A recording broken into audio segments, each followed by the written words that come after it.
Before we begin, tell me where you're listening from tonight. I always enjoy reading your comments and seeing how far these stories travel.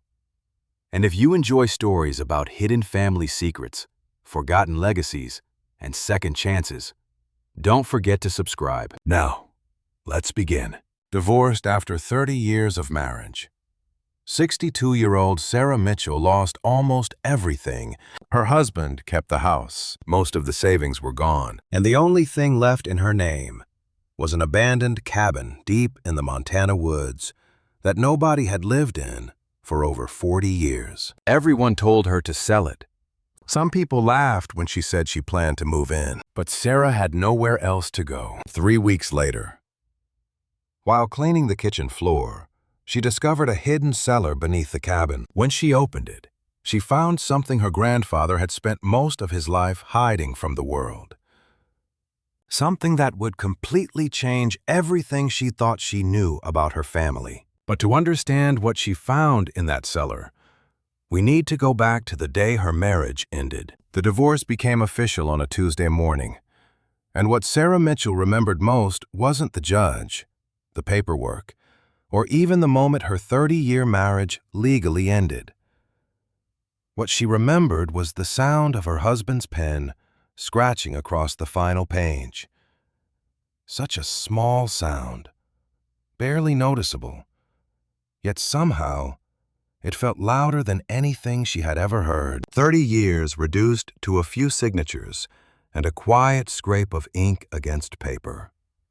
Sarah sat perfectly still while the attorneys exchanged documents.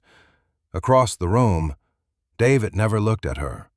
He kept his attention on the table, occasionally glancing toward the younger woman waiting near the courtroom door. Sarah had seen the woman before. Not many times, just enough. Enough to know her name was Lisa. Enough to know she was 26 years younger than Sarah. Enough to understand why David suddenly started buying expensive shirts after decades of claiming they were a waste of money. When the hearing ended, people stood, shook hands, gathered folders, and moved on with their lives. The judge wished them both the best. Sarah almost laughed at that. The best. After 30 years, she wasn't even sure what that meant anymore. Outside the courthouse, cold wind swept across the parking lot. David finally approached her, for one brief moment. Sarah imagined he might say something meaningful, maybe an apology, maybe regret, maybe even gratitude for the years they had shared. Instead, he handed her a small envelope. "You left these at the house." Sarah accepted it without speaking. Inside were old photographs. Apparently, 30 years of marriage fit into an envelope now. David nodded awkwardly before walking away. Lisa opened the passenger door for him. They drove off without looking back. Sarah stood there long after the car disappeared. Nobody rushed her. Nobody asked if she was okay.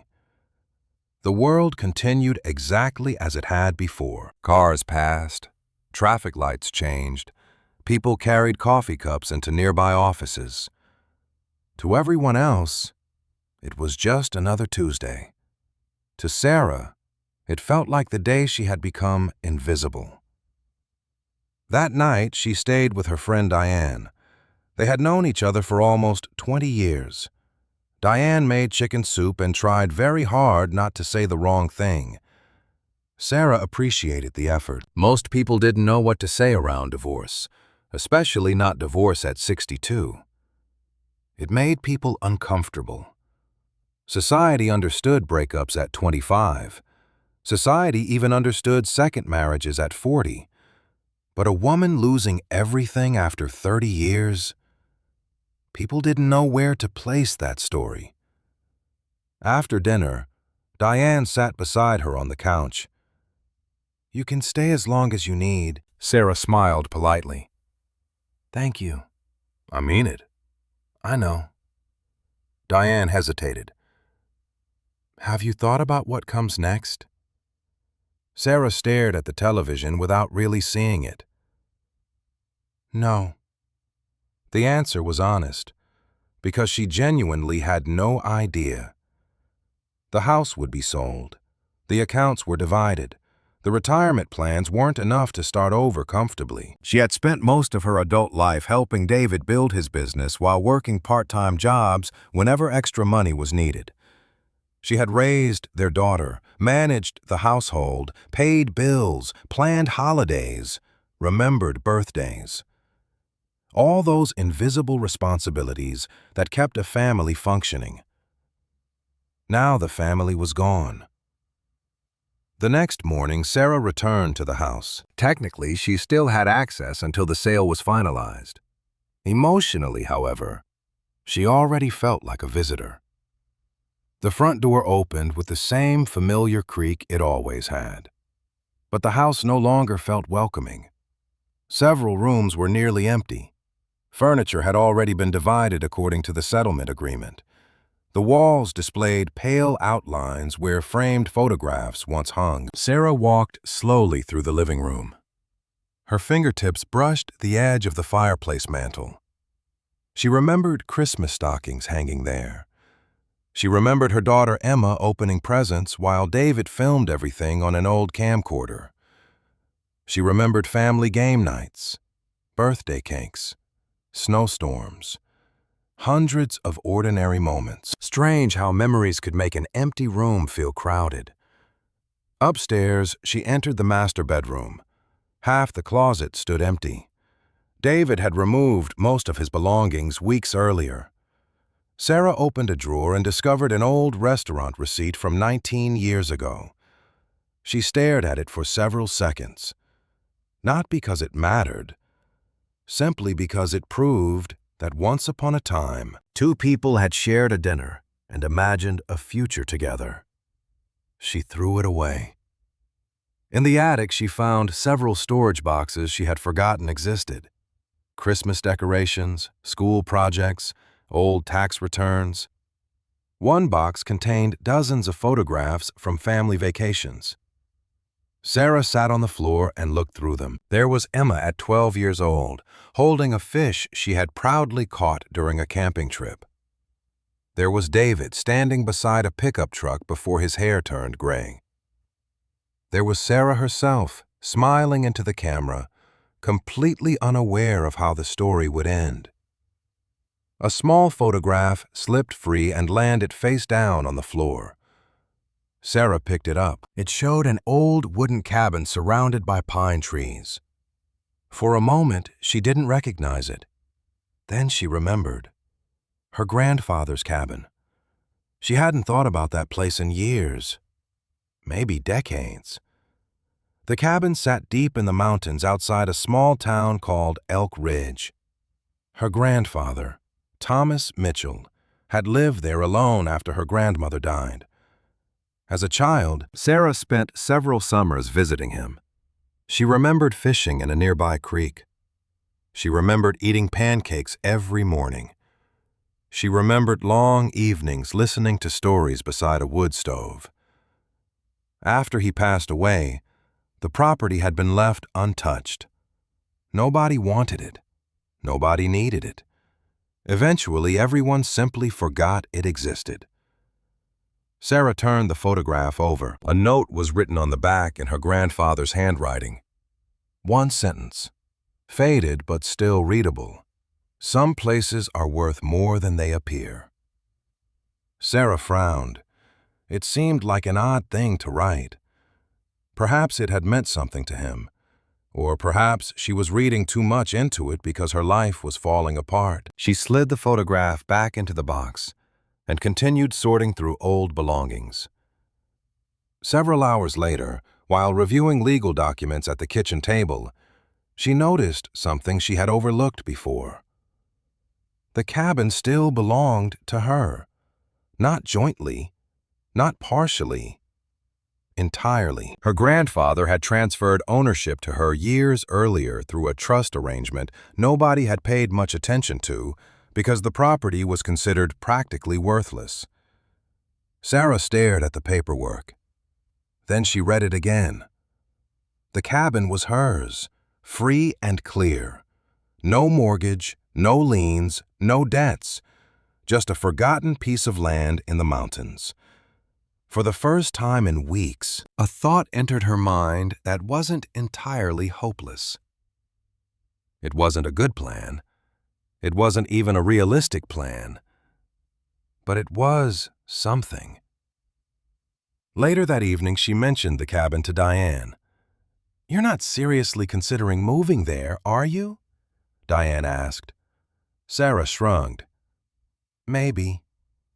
Diane nearly dropped her coffee mug. "Sarah, that place has been abandoned forever."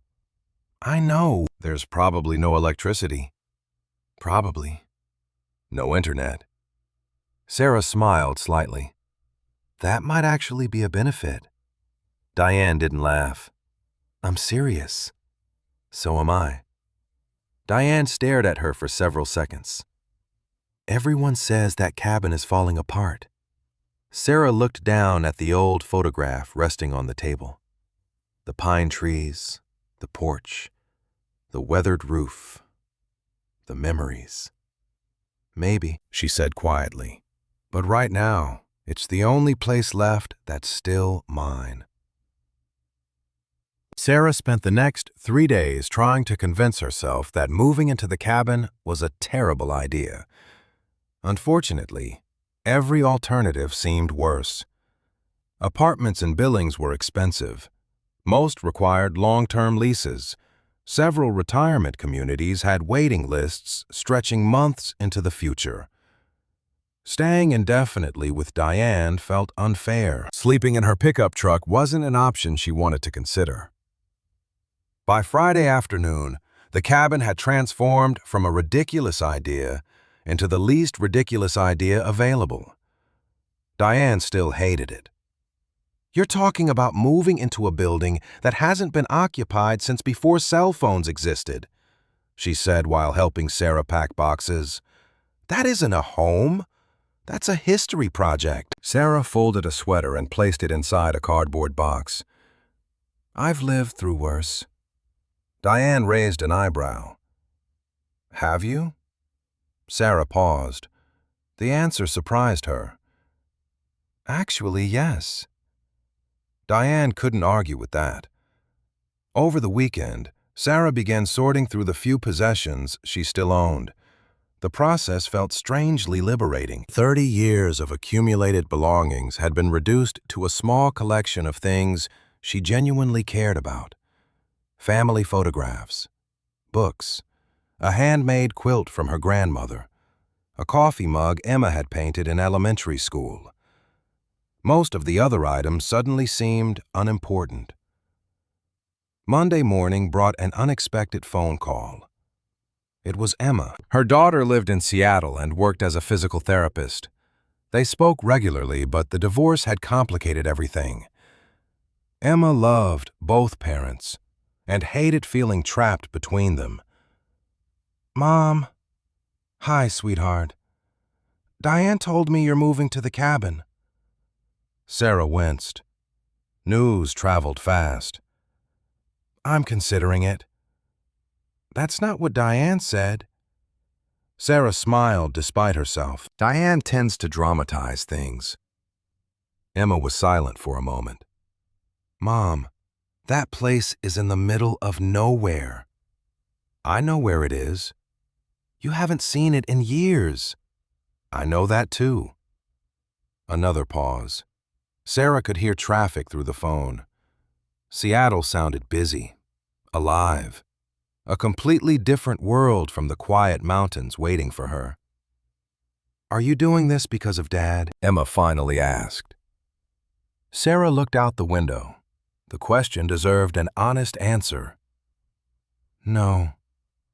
"Really?" "Really." Emma seemed skeptical. "Then why?" Sarah considered the question carefully. "Because every other option feels like starting over in someone else's life." Emma didn't respond immediately. "And this doesn't?" "No," Sarah said softly. "This feels like finding something I lost a long time ago." After hanging up, Sarah sat quietly for several minutes. She wasn't entirely sure where that answer had come from, yet it felt true. On Wednesday, she drove to the county records office to obtain copies of the property's paperwork. Most of the employees were younger than she expected. One young clerk spent nearly 20 minutes searching old records before locating the file.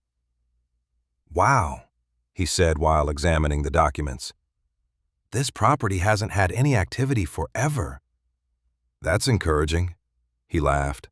"Sorry, I didn't mean it like that." He handed her a stack of papers. Sarah scanned the information. The property covered almost 20 acres, larger than she remembered. Most of it consisted of forest and undeveloped land. As she gathered the documents, the clerk hesitated. "You know, my grandfather used to talk about that place." Sarah looked up. "Really?" "The Mitchell cabin." He shrugged. "Apparently, everyone in Elk Ridge knew your grandfather." That caught her attention. "Did he say much about him?" The clerk frowned thoughtfully. "Not really, just that he was different." Sarah had heard that description before. Different, quiet, private, stubborn. Her grandfather had collected labels the way other people collected stamps. Different how? The clerk shook his head. "Sorry, I don't remember." It wasn't much information, yet Sarah found herself thinking about it during the drive home. Everyone in Elk Ridge knew him. Why? Her grandfather had never been wealthy, never held public office, never owned a business. As far as Sarah knew, he had simply lived alone in the woods. So why did people still remember him decades later? The question lingered. 2 days later, Sarah loaded the final box into her pickup trunk. Diane stood nearby with her arms crossed. "Last chance to come to your senses." Sarah laughed. "You're assuming I ever had any." Diane hugged her tightly, much tighter than usual. "Call me when you get there." "I will. And if the roof collapses, you're coming back." "Deal." The drive to Elk Ridge took most of the day. The farther she traveled, the more familiar the landscape became. Rolling hills gave way to dense pine forests. Small towns appeared and disappeared along the highway. Gas stations grew farther apart. Traffic became almost non-existent. Around mid-afternoon, Sarah stopped at a diner she vaguely remembered from childhood. The building looked older but otherwise unchanged. She ordered coffee and a turkey sandwich. While waiting, she noticed an elderly man studying her from across the room. Eventually, he approached her table. "Excuse me," he said. "Are you a Mitchell?" Sarah blinked. "Yes." The man smiled. "I thought so. You look just like your grandfather." Sarah wasn't sure how to respond. It had been years since anyone mentioned him. "You knew Thomas Mitchell?" Everybody knew Thomas. There was that phrase again. Everybody knew Thomas. The old man slid into the opposite seat without being invited. "Good man." "You knew him well." "Well enough." The man nodded toward the window. "You heading to the cabin?" Sarah felt a small chill. "How did you know that?" He chuckled. "Because nobody else comes through here asking about Mitchell land anymore." Sarah leaned forward slightly. "What can you tell me about him?" The old man's expression softened. For a brief moment, he seemed about to say something important. Instead, he glanced toward the waitress approaching with Sarah's food. "Not today," he said. "Some stories belong to the people who discover them." Before Sarah could ask another question, the man stood. "Enjoy your sandwich." Then he walked away. Sarah watched him leave the diner. By the time she reached the parking lot a few minutes later, his truck was already gone. She never even learned his name. That evening, As the sun began sinking behind the mountains, Sarah finally turned onto the narrow dirt road leading toward the cabin. Pine trees crowded both sides of the path. Branches scraped lightly against the truck. The road seemed rougher than she remembered, more isolated, more forgotten. After nearly 20 minutes, the trees opened and the cabin appeared. Sarah stopped the truck immediately. For several seconds, she simply stared through the windshield. Diane had been wrong about one thing. The roof hadn't collapsed. It looked worse than that. The porch sagged noticeably on one side. Several windows were broken. Weeds grew almost shoulder-high around portions of the structure. Part of the chimney leaned at an angle that seemed concerning. Yet despite everything, the cabin remained standing, waiting, silent beneath the evening sky. Sarah stepped out of the truck. The air smelled of pine needles and damp earth. Somewhere in the distance, a bird called through the trees. She slowly approached the front porch. The wooden steps creaked beneath her weight. Dust coated the front door. One of the old brass hinges had turned green with age. For a moment she hesitated. This was it. The last thing she owned. The final chapter of one life, and possibly the beginning of another. Sarah removed the rusted key from her pocket. The lock resisted at first. Then, with a loud metallic click, it opened. As the door slowly swung inward, a rush of stale air emerged from the darkness inside. Sarah reached for the light switch beside the entrance out of pure habit. Nothing happened. She laughed quietly at herself. Then she picked up a flashlight from one of the moving boxes and stepped across the threshold. The beam illuminated dust-covered furniture, faded curtains, and shadows stretching deep into the cabin.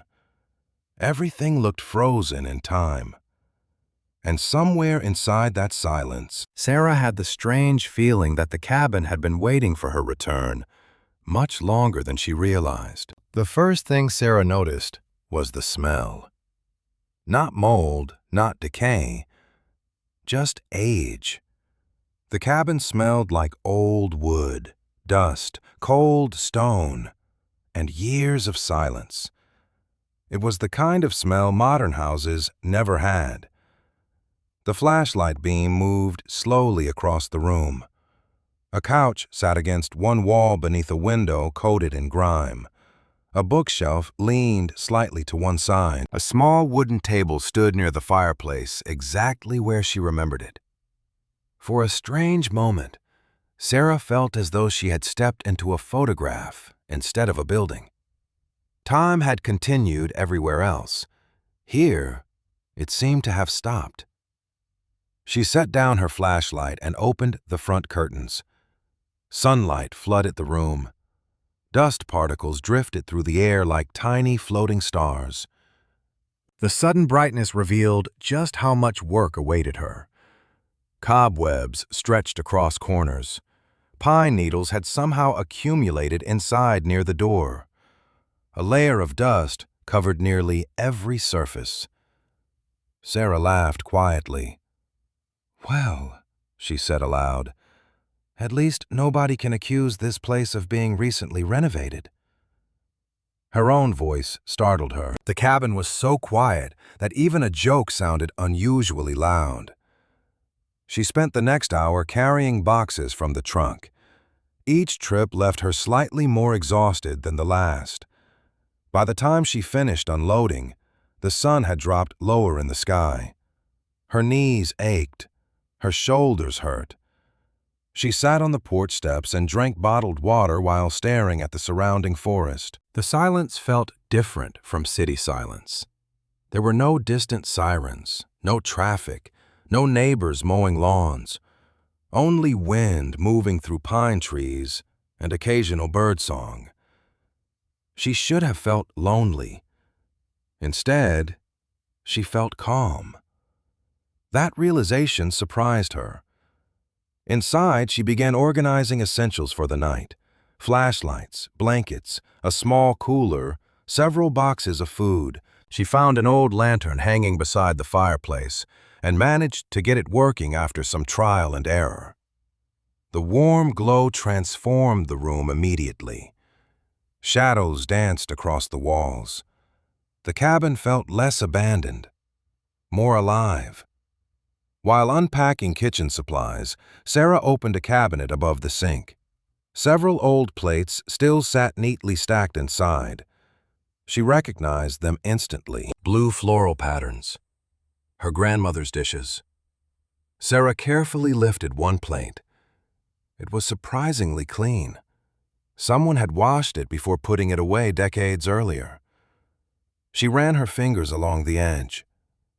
Suddenly, she remembered standing on a chair beside her grandmother at this very sink. She couldn't have been older than 8. Her grandmother had been teaching her how to dry dishes properly. "Corners first," she used to say. "Water hides in corners." Sarah smiled at the memory. Then her smile faded. It was strange how grief worked. Sometimes a memory felt comforting. Sometimes it felt like reopening an old wound. Often it felt like both at the same time. Later, while exploring the cabin room by room, she entered what had once been her grandfather's bedroom. The space was small and simple. A bed frame stood against one wall. An old dresser occupied another corner. Most of the personal belongings were gone. Yet several objects remained. A pair of reading glasses rested on a nightstand. An old alarm clock sat nearby. Neither looked valuable, yet Sarah found herself staring at them for several moments. It felt almost intrusive, as though she had entered someone else's private space. Then she reminded herself that her grandfather had been gone for over 40 years. The room belonged to memory now, nothing more. She opened the dresser drawers. Most were empty. The top drawer contained a few yellowed newspapers. The second drawer held old socks and handkerchiefs. The third drawer refused to open. Sarah pulled harder. Nothing. She knelt and examined the wood. Something inside appeared jammed. After several attempts, the drawer suddenly slid forward. A small object fell onto the floor. Sarah picked it up. It was a key. Old brass, roughly 2 inches long. No label, no markings. Just a key. She frowned. What did it open? The dresser, a cabinet, a lockbox? The cabin wasn't exactly overflowing with locked containers. She slipped the key into her pocket. Probably nothing important. Yet for some reason, she didn't throw it into a random drawer. That evening, she heated canned soup on a portable camping stove and ate dinner at the old kitchen table. The experience felt strangely surreal. 3 weeks ago, she had been living in a suburban home with stainless steel appliances and granite countertops. Now she was eating soup beside a lantern in a cabin surrounded by forest. Yet somehow, she enjoyed this meal more than many dinners she remembered from recent years. Nobody was criticizing her cooking. Nobody was checking their phone while she spoke. Nobody was halfway out the door emotionally. It was just her, the soup, and the quiet. After dinner, she stepped onto the porch.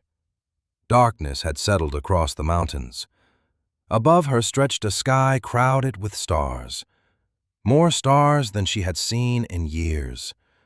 The city lights of Billings had always hidden most of them. Here they seemed endless. Sarah leaned against the porch railing. For the first time since the divorce, she wasn't thinking about David. She wasn't imagining conversations that would never happen. She wasn't replaying arguments or wondering what she could have done differently. She was simply looking at the stars. A sudden noise broke the silence. Something moved near the edge of the tree line. Sarah froze. The sound came again. rustling branches, footsteps. Her heart immediately accelerated. Bear, deer, mountain lion. She grabbed the flashlight and aimed it toward the darkness. Two glowing eyes reflected the beam. Sarah nearly jumped. Then a medium-sized dog emerged from the shadows. Scruffy brown fur, white patch across its chest, one ear bent awkwardly sideways. The dog stopped several yards away and watched her cautiously. Sarah lowered the flashlight slightly. "Hello there." The dog didn't move. "You're not exactly terrifying." The animal remained still. Sarah disappeared inside and returned with half a sandwich left from lunch. She placed it near the porch steps. "That's all I've got." Then she backed away. The dog approached slowly, sniffed the food, ate it within seconds. Sarah smiled. "You're welcome." The dog stared at her for another moment before disappearing back into the trees. The encounter lasted less than 2 minutes, yet after the animal vanished, the cabin somehow felt less isolated. The next morning, Sarah woke earlier than expected. Sunlight filtered through the windows. For several seconds, she forgot where she was. Then the wooden ceiling came into focus. The memories returned. The cabin, the mountains, the divorce, the new life she hadn't planned. She made coffee using a small camping percolator and stepped outside. The morning air was cool and fresh. While drinking from her mug, she noticed something unusual near the side of the cabin. Paw prints. Not the dog's. These looked older, larger, leading toward the rear of the property. Curious. Sarah followed them. The tracks eventually disappeared near a cluster of bushes behind the cabin. Nothing remarkable. At least, not at first. Then she noticed the ground. One section appeared slightly sunken compared to the surrounding area. Only by an inch or two. Barely noticeable. Sarah walked closer. The soil seemed oddly uneven, almost as if something beneath it had settled long ago. She stared at it for several seconds before shaking her head. Probably tree roots. This entire property was full of roots. Yet as she turned to leave, something caught her eye. Half buried among the weeds sat an old wooden post, weathered almost beyond recognition. Sarah brushed dirt away with her shoe. Faded letters slowly emerged from the wood. Most had become unreadable, except for one word: cellar. Sarah stood motionless. The word was faint, almost erased by time, but it was unmistakably there. Cellar. She looked around. There was no visible cellar nearby. No door, no structure, no staircase leading underground. Just trees, weeds, and uneven ground. Sarah glanced back toward the cabin, then toward the old post. A strange feeling settled in her chest. Not fear, not exactly. Curiosity, the same feeling she had experienced when finding the old brass key the day before. Maybe it meant nothing.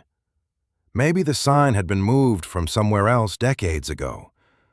Yet as she walked back toward the cabin, she couldn't stop thinking about it. Because suddenly she remembered something else. During all the years she visited her grandfather as a child, she had never once seen a cellar. And yet, for some reason, standing there in the morning sunlight, she found herself wondering why a weathered sign would still be pointing toward one. The word stayed in Sarah's mind for the rest of the day. Cellar. It was such an ordinary word, yet it followed her from room to room as she continued cleaning the cabin. While sweeping dust from beneath the couch, she thought about it. While washing decades-old dishes in a bucket of warm water, she thought about it. Even while carrying broken branches away from the porch, the question remained: if there had been a cellar, where was it? More importantly, why couldn't she remember ever seeing one? By late afternoon, Sarah had filled 3 large trash bags with debris. She sat on the porch steps to rest and noticed movement near the tree line. The same brown dog from the previous night emerged from the woods. This time he approached much closer. Sarah smiled. "Well, look who's back." The dog stopped about 10 feet away and sat down. His tail wagged once, cautiously, as though he wasn't fully committed to being friendly yet. Sarah disappeared inside and returned with a few slices of turkey from her cooler. The dog accepted them immediately. "I suppose that means we're friends now." The dog seemed satisfied with that arrangement. For the next several minutes, he followed her around the yard while she worked. Whenever she stopped, he stopped. Whenever she moved, he moved. Eventually, Sarah found herself talking to him simply because there was nobody else around. "You know, if you're going to live here, you're going to need a name." The dog tilted his hand. "That's not much help." She considered several possibilities before settling on one. "Scout." The dog wagged his tail.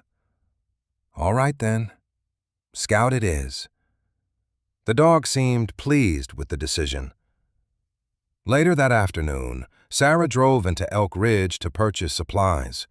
The town was even smaller than she remembered. A single main street stretched through the center. Most of the buildings looked decades old. Some businesses appeared newer, but many seemed unchanged since her childhood visits. She stopped first at a hardware store.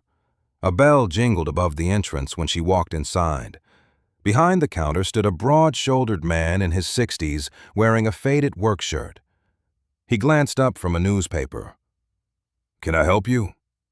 Sarah placed several items on the counter: flashlights, batteries, cleaning supplies, work gloves. The man scanned them casually. Then his eyes narrowed slightly. "You aren't from around here." "I used to be." "Used to?" "My grandfather lived here years ago." The man's expression changed immediately. "Who was your grandfather?" Sarah hesitated. She had already experienced enough strange reactions to know the answer mattered. "Thomas Mitchell." The man set down his newspaper. "Thomas Mitchell?" "Yes." For a moment he simply stared at her. Then he nodded slowly. "Well, I'll be damned." Sarah was beginning to dislike that response because it always raised more questions than answers. "People keep reacting like that." The man chuckled. "Sorry. It's just been a long time since anyone connected to Thomas came through town." "You knew him?" Everyone knew him. There it was again. The same phrase. The exact same phrase. Sarah leaned against the counter. "Can somebody explain why?" The man studied her carefully. "Maybe someday." "That's not an answer." "No," he admitted. "It isn't." He extended a hand. "Name's Walter." Sarah shook it. "Sarah." Walter nodded toward her supplies. "You staying nearby?" "The cabin." Walter raised an eyebrow. "The Mitchell cabin?" "That's the one." "You're living there?" Sarah was beginning to suspect this town discussed little else. "Yes," Walter laughed. "Well, that's going to be interesting." "Why?" Walter's smile disappeared. "Because nobody's lived there in 40 years. "I know." And because strange things have a habit of turning up around that property, Sarah immediately focused on the statement. "What kind of strange things?" Walter shrugged. "Old stories, forgotten landmarks, hidden trails." "Hidden trails?" "Like I said, old stories." Before she could press further, another customer entered the store. Walter returned to work, effectively ending the conversation. Sarah left with more questions than answers. On her way back to the cabin, she stopped at a small diner near the edge of town. Several elderly men sat drinking coffee near the windows. The conversation quieted slightly when she entered. Sarah ordered pie and coffee. Halfway through her meal, a waitress approached her table. "You're Thomas Mitchell's granddaughter, aren't you?" Sarah nearly laughed. Apparently, anonymity was impossible in Elk Ridge. "Is it that obvious?" The waitress smiled. "People talk." Sarah stirred her coffee. "Can I ask you something?" "Sure." "Why does everyone remember him?" The waitress glanced around the room before answering. "Because people don't forget the ones who helped them when nobody else would." Sarah stared at her. "What does that mean?" The waitress hesitated. "Ask someone older than me." Then she walked away carrying a tray of dishes. Once again, no answers. Only hints. Tiny fragments. Pieces of something larger she couldn't yet see. That evening, Sarah returned to the cabin just before sunset. Scout appeared almost immediately. The dog greeted her as though he had been waiting all day. Together they walked around the property while Sarah unloaded supplies. Eventually, they found themselves near the area where she had discovered the old cellar sign. Scout suddenly became interested in something. He sniffed the ground intensely before beginning to dig. "What are you doing?" Sarah asked. The dog continued digging. Dirt flew behind him. Sarah stepped closer. "Scout!" The dog ignored her. After another minute, something hard produced a dull thud beneath his paws. Sarah froze. That didn't sound like a rock. She knelt beside the hole and brushed away loose dirt. Wood. Definitely wood. Old wood. Weathered and dark. Her pulse quickened slightly. She cleared away more soil with her hands. The object extended farther than expected. Too flat to be a tree root. Too smooth to be natural. It looked almost like a plank, or perhaps part of a structure. Scout continued digging enthusiastically. Within minutes, a larger section became visible. Sarah sat back on her heels. She couldn't tell exactly what she was looking at, but it didn't belong there naturally. Something had been built beneath the ground long ago. The fading sunlight made further investigation difficult. Common sense suggested waiting until morning, yet curiosity kept her kneeling beside the hole long after darkness began settling across the forest. Eventually, she forced herself to stop. "Tomorrow," she told Scout. "Whatever this is, it'll still be here tomorrow." That night, sleep came slowly. Wind rattled branches outside the cabin. Floorboards creaked occasionally as old wood adjusted to cooler temperatures. Several times, Sarah found herself thinking about the hole, the plank, the word carved into the weathered sign. Cellar. Around midnight, she finally drifted asleep. The next morning, she awoke to an unusual sound. Scratching. Rhythmic. Repetitive. Sarah sat upright in bed. The scratching continued, coming from outside. She quickly dressed and stepped onto the porch. Scout stood near the hole behind the cabin, digging again, furiously, as though he had spent the entire night thinking about it too. Sarah hurried over. The hole was noticeably larger now, much larger. More of the buried wood had been exposed, enough to reveal a clear edge, and attached to that edge was something that immediately made her heart skip. Rusted metal. A hinge. Sarah stared at it. One hinge, then another. Slowly, a realization formed. This wasn't a plank. It wasn't debris. It wasn't part of an old fence. It was a door, buried beneath decades of dirt, leaves, and roots. a door hidden underground. Sarah remained perfectly still. Scout sat beside her, panting proudly. For several seconds, neither moved. Then Sarah looked toward the cabin, then back at the buried door. Suddenly, the faded sign she had discovered no longer seemed mysterious at all, because for the first time since arriving, she was beginning to suspect that the cellar had been real all along. Sarah spent nearly an hour staring at the buried door before doing anything useful. Part of her wanted to begin digging immediately. Another part reminded her she was 62 years old, living alone in the mountains, and standing over a structure that had probably been buried for decades. Common sense eventually won, at least temporarily. She returned to the cabin, made coffee, fed Scout pieces of bacon, and tried to focus on practical tasks. Unfortunately, every few minutes she found herself glancing out the window toward the hidden door. By mid-morning, she gave up pretending she wasn't curious.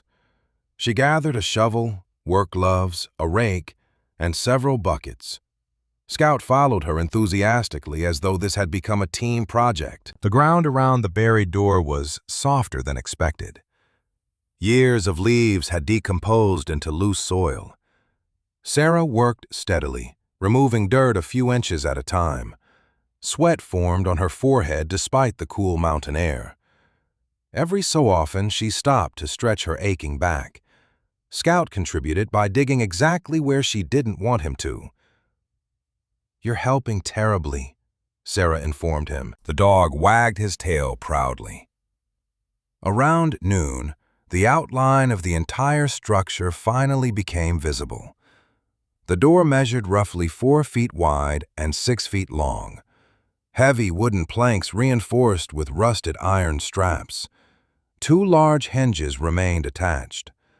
A metal ring served as the handle. Sarah brushed away loose dirt and sat back. The door looked old, very old, yet surprisingly intact. She pulled gently on the ring. Nothing happened. The door didn't move at all. More dirt still packed the edges. She continued clearing debris throughout the afternoon. By the time she finished, the entire perimeter was exposed. Once again, she grasped the iron ring. This time, the door shifted slightly. Not much, just enough to produce a low grinding sound. Sarah immediately froze. Her heartbeat quickened. The sound had come from beneath the ground, a place nobody had entered for decades. She pulled harder. The door lifted perhaps an inch before stopping. A rush of cool air escaped through the opening. Air from underground. Old air. Air that hadn't seen sunlight in years. Sarah released the handle. Suddenly opening the cellar seemed much more serious than finding it. She stood there for several moments, considering her options. Then she made a decision. Not today. If she was going underground, she wanted proper equipment first. Flashlights, rope, better tools, maybe even another person nearby. The idea felt sensible. Unfortunately, curiosity rarely cared about sensible decisions. That afternoon, Sarah drove into Elk Ridge for supplies. She purchased a stronger flashlight, spare batteries, work lights, bottled water, and a first aid kit. The cashier noticed the unusual collection of items. "Planning an expedition?" he joked. Sarah smiled politely. "Something like that." Before returning to the cabin, she stopped at the diner. The familiar waitress recognized her immediately. "How's mountain life treating you?" Sarah slid into a booth. "I've had worse weeks." "That good?" "Actually, yes." The waitress refilled a coffee mug. "Most people who move here from the city spend the first month complaining." Sarah glanced out the window. "I don't think I'm here because I wanted a different place." "Then why are you here?" The question lingered longer than expected. Finally, Sarah answered, "Maybe because I needed a different life." The waitress nodded slowly as though she understood. "That'll do it." A few minutes later, an elderly woman entered the diner carrying a cane. Several customers greeted her by name. She eventually noticed Sarah and stopped beside the booth. "You're Thomas Mitchell's granddaughter." Sarah nearly laughed. There seemed to be no secrets in this town. "I am." The elderly woman smiled warmly. "I haven't seen one of you in a very long time." "You knew my grandfather?" Everybody knew Thomas. Sarah raised both hands dramatically. "There it is again." The woman blinked. "Again? Everybody keeps saying that." The elderly woman settled carefully into the booth opposite Sarah without asking permission. Apparently, that was normal in Elk Ridge. "Well, it's true." "Why?" The woman looked surprised. "He never told you?" "Told me what?" The woman studied her for a moment, then something changed in her expression. A small hesitation. The same hesitation Sarah had seen from Walter and several others. "Maybe it isn't my story to tell." Sarah leaned back. "That answer is becoming very popular around here."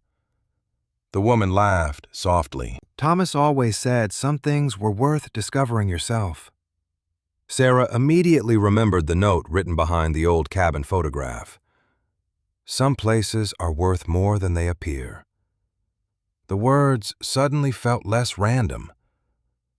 Before leaving, the elderly woman touched Sarah's arm. "Whatever you find out there," she said quietly, "don't judge him too quickly." Sarah frowned. Judge him for what? But the woman had already stood and begun walking away. The comment remained with Sarah throughout the drive home. Don't judge him too quickly. Judge him for what? What exactly had her grandfather done or not done? By the time she reached the cabin, evening shadows stretched across the forest. Scout greeted her near the porch. Together they walked toward the buried cellar door. Sarah stood over it for several moments. The metal ring caught the fading sunlight. Everything around her felt strangely still, as though the forest itself were waiting. Finally, she knelt and gripped the handle. Just a quick look, she told herself. The door resisted briefly before swinging upward several inches.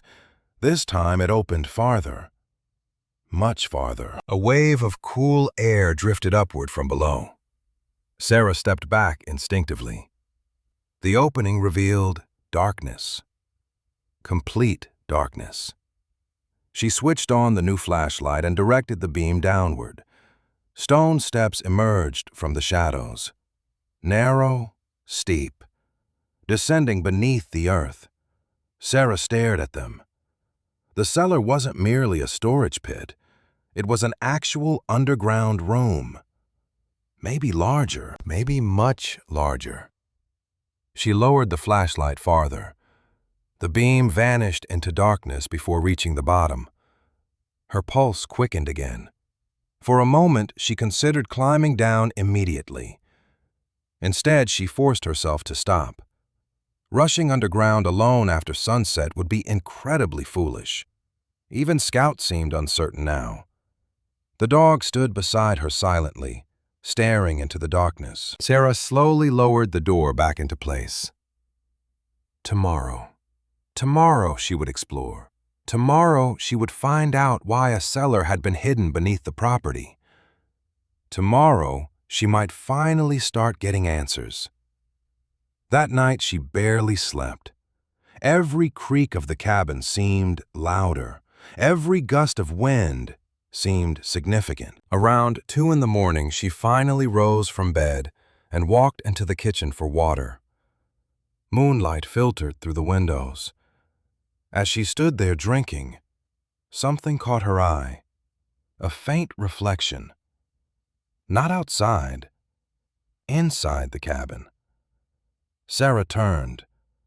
The reflection came from the old brass key she had found inside her grandfather's dresser. It sat on the kitchen table exactly where she had left it days earlier.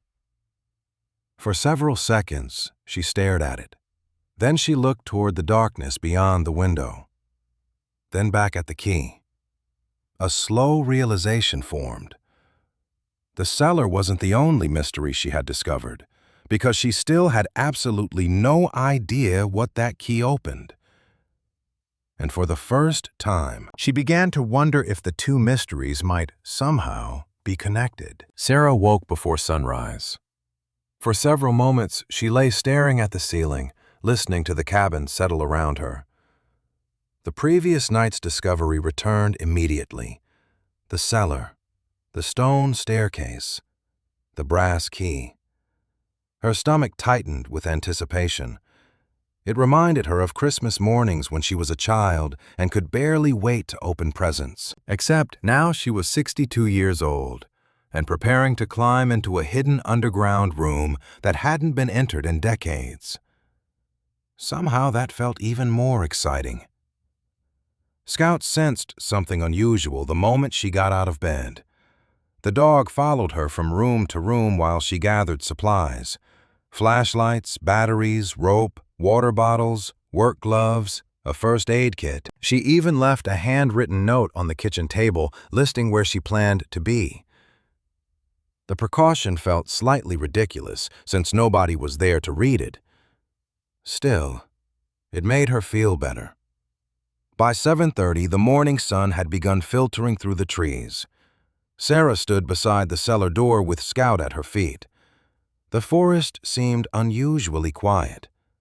No wind, no birds, just stillness. She pulled the iron ring and lifted the heavy wooden door. The hinges groaned loudly.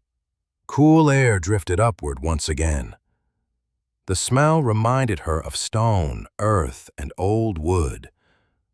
Not unpleasant, just ancient. Sarah switched on her flashlight and aimed it downward. The staircase looked exactly as she remembered from the night before. Narrow stone steps disappearing into darkness. She took a deep breath. "All right," she said quietly. "Let's see what's down there." Scout immediately moved toward the opening. Sarah grabbed his collar. "Not first." The dog seemed offended. She descended carefully, one step at a time. The stone felt solid beneath her boots. Dust coated the edges, cobwebs stretched between sections of the wall. The temperature dropped noticeably with each step. After descending perhaps 15 feet, her flashlight finally reached the bottom. A small room emerged from the darkness. Sarah stopped halfway down the staircase. The room wasn't what she expected. It wasn't a secret bunker. It wasn't a hidden vault. It looked surprisingly ordinary. Stone walls surrounded a rectangular space perhaps 20 feet long and 15 feet wide. Wooden shelves lined one side. Several crates sat stacked in a corner. An old work table occupied the center of the room. Everything appeared frozen in time. Sarah continued downward. Her boots touched the floor. Dust swirled through the flashlight beam. She moved slowly, examining each object. The shelves held empty glass jars, dozens of them. Some still contained faded labels: beans, peaches, tomatoes, preserves. The cellar had clearly served as food storage at some point. Nothing mysterious about that. Yet something felt wrong. The room seemed too large for simple food storage, too carefully constructed. Sarah moved toward the work table. Several old tools rested on its surface: a hammer, measuring instruments, hand drills, all arranged neatly, as though someone had planned to return and continue working. She picked up a rusted screwdriver. The wood handle felt smooth from years of use. Her grandfather's hand had probably held this very tool countless times. The thought made her smile. Then Scout barked, once, sharp and sudden. Sarah turned. The dog stood near the far wall, staring at something. "What is it?" Scout barked again. Sarah approached slowly. At first, she saw nothing unusual, just stone blocks. Then her flashlight beam shifted slightly. Her pulse quickened. One section of the wall looked different. The stones matched the others, but the mortar lines seemed newer, more uniform, almost as though someone had repaired that section long ago, or perhaps concealed something behind it. Sarah knelt and examined the surface. Her fingers brushed the stone. Solid, cold, yet she couldn't shake the feeling that Scout had noticed something important. Before investigating further, she decided to examine the rest of the room. Curiosity could wait. Safety first. She inspected every shelf, crate, and corner. Most contained mundane objects: canning supplies, old blankets, rusted lanterns, farming equipment. Then she discovered something more interesting. A wooden chest sat beneath a shelf near the back wall. Unlike everything else, it showed signs of protection. A canvas tarp covered it carefully. Dust coated the tarp, but the deliberate covering suggested someone had wanted the chest preserved. Sarah pulled away the canvas. The chest beneath looked surprisingly well maintained. Dark oak reinforced with iron bands. Not elaborate, not expensive, just sturdy. Her flashlight beam settled on the lock. Sarah froze. The brass key. She immediately recognized the size, the shape, the design. Slowly, she reached into her pocket. She had brought the key without really knowing why. Now her hand trembled slightly as she removed it. The key matched the lock perfectly. For several seconds, she simply stared. Then she inserted the key. It turned smoothly. No resistance, no hesitation, as though the mechanism had been waiting all these years. Sarah swallowed hard. Her heart hammered in her chest. The lock clicked open. Scout sat beside her, watching. "Well," Sarah whispered, "here we go." She lifted the lid. The hinges creaked softly. Inside lay no gold, no money, no jewels.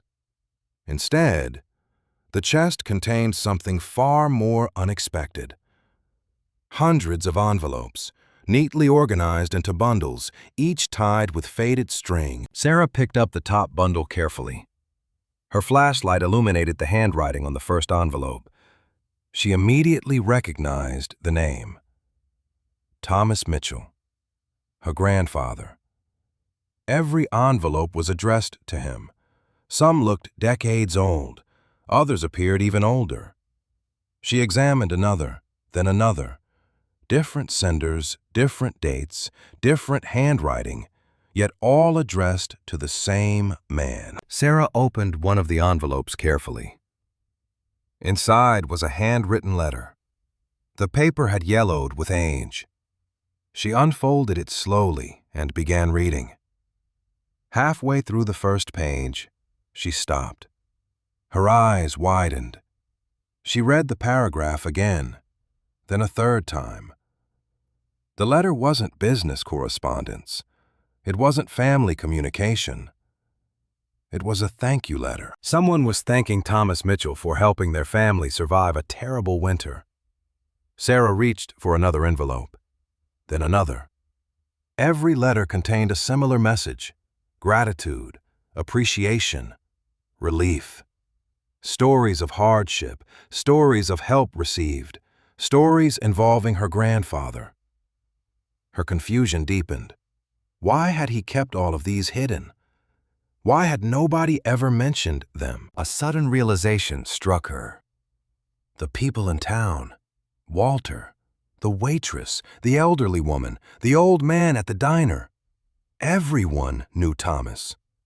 Not because he was wealthy, not because he was famous, because apparently he had spent years helping people. Yet the letters represented only part of the mystery. As Sarah carefully returned them to the chest, her flashlight shifted accidentally toward the bottom. Something lay beneath the bundles. A single leather-bound notebook. Dark brown, worn from use. Sarah lifted it gently. The cover contained no title, no decoration. Nothing except a name pressed into the leather. Thomas Mitchell. Sarah stared at it. A diary, a journal, personal records, perhaps answers, perhaps secrets, perhaps the explanation everyone seemed unwilling to give her. She slowly opened the cover. The first page contained only one sentence written in her grandfather's handwriting. Sarah read the words once, then again. Her pulse accelerated immediately, because the sentence wasn't a greeting. It wasn't a date. It wasn't an introduction. It was a warning.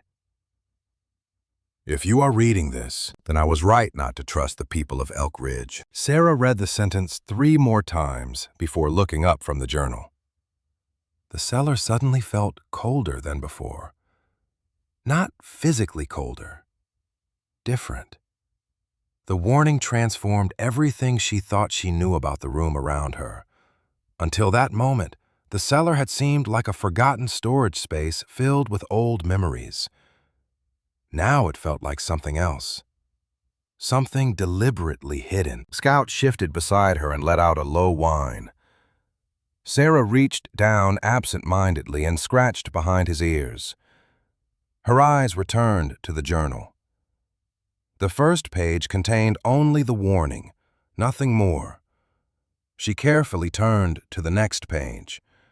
A date appeared in the corner. September 14th, 1981. Beneath it was a short entry written in neat handwriting. Thomas Mitchell described repairing a fence after a storm. He mentioned helping a neighbor gather cattle that had wandered onto nearby land. Ordinary things. The sort of details an old man might record to pass the time. Sarah frowned. She flipped forward several pages. More ordinary entries. Weather reports, chores, notes about planting vegetables, repairs around the property. Yet something felt unusual. Every few pages, a name appeared, sometimes accompanied by an address, occasionally followed by a brief note. Mrs. Porter, food delivered. The Jenkins family, supplies left behind the barn. Harold Weaver, medical expenses paid anonymously. Sarah read more carefully. Her grandfather wasn't merely keeping a journal. He was documenting acts of kindness. Quietly, systematically, without seeking recognition. Sarah thought about the letters in the chest. Suddenly they made more sense. Yet the warning remained unexplained. If you are reading this, then I was right not to trust the people of Elk Ridge. That wasn't the kind of sentence someone wrote because they donated groceries to struggling families. She continued reading. Nearly an hour passed. Dust floated through the flashlight beam, while silence filled the cellar. Eventually, she reached an entry that felt different. The handwriting appeared slightly heavier, more deliberate, as though her grandfather had been upset while writing it. The date was June 3rd, 1984. Sarah leaned closer. Today I learned that some men value land more than people. I wish I could say I was surprised. That was all. No explanation, no names, just the statement. Sarah turned the page. Another entry followed 2 days later. They came again, offered more money. I refused. Sarah sat back. Offered money for what? The property, the land. The journal provided no answer. Several pages later, another entry appeared. Walter's father warned me to be careful. I believe he is right. Sarah immediately remembered the hardware store owner. Walter. The same Walter who still lived in town. The same Walter who had seemed strangely cautious whenever her grandfather came up in conversation. Her curiosity deepened. She continued reading until sunlight began fading through the cellar doorway above. Eventually, she forced herself to stop. She carefully returned the letters and journal to the chest. Then she climbed back upstairs. Fresh air greeted her as she emerged from underground. For a moment, she simply stood there breathing deeply. The forest felt comforting after hours in the cellar. Scout stretched dramatically before trotting toward the cabin. Sarah followed. Her mind replayed fragments of the journal while she prepared dinner. The warning, the mysterious offers, the references to land, the names. None of it formed a complete picture yet, but a pattern was emerging. Her grandfather had been involved in something important, something significant enough that people still remembered him decades later. That evening, she called Emma. "How's mountain life?" her daughter asked. Sarah laughed softly. "Getting stranger every day." "That's encouraging." "I found something." Emma immediately became interested. Sarah described the cellar, the letters, and the journal. She left out the warning at first, then eventually mentioned it anyway. Silence followed. "Mom," Emma finally said, "that sounds a little creepy." "Maybe. You're alone out there." "I have Scout." "The dog? He's taking security very seriously." Emma laughed despite herself. Then her voice softened. "Just be careful, okay?" "I will." After the call ended, Sarah stepped onto the porch. Night had settled across the mountains once again. Stars filled the sky overhead. Scout lay beside the steps watching the darkness. For the first time in weeks, Sarah wasn't thinking about her failed marriage at all. She wasn't wondering what David was doing. She wasn't replaying old arguments. She was thinking about Thomas Mitchell, the man she thought she had known, the man she was beginning to realize she barely understood. The next morning, Sarah returned to Elk Ridge with a specific goal. She wanted answers. Real answers. Her first stop was the local library. The building occupied a small brick structure near Town Hall. Inside, shelves stretched from floor to ceiling. The librarian was an elderly woman with silver hair and reading glasses hanging from a chain around her neck. "Can I help you?" she asked. Sarah smiled. "I'm looking for information about Thomas Mitchell." The woman's eyebrows rose immediately. Another reaction, another person who recognized the name. "Family. Granddaughter." The librarian removed her glasses slowly. "Well now." Sarah resisted the urge to scream. Everyone reacted the same way. Nobody explained why. After a moment, the woman led her toward a back room containing old newspapers and historical records.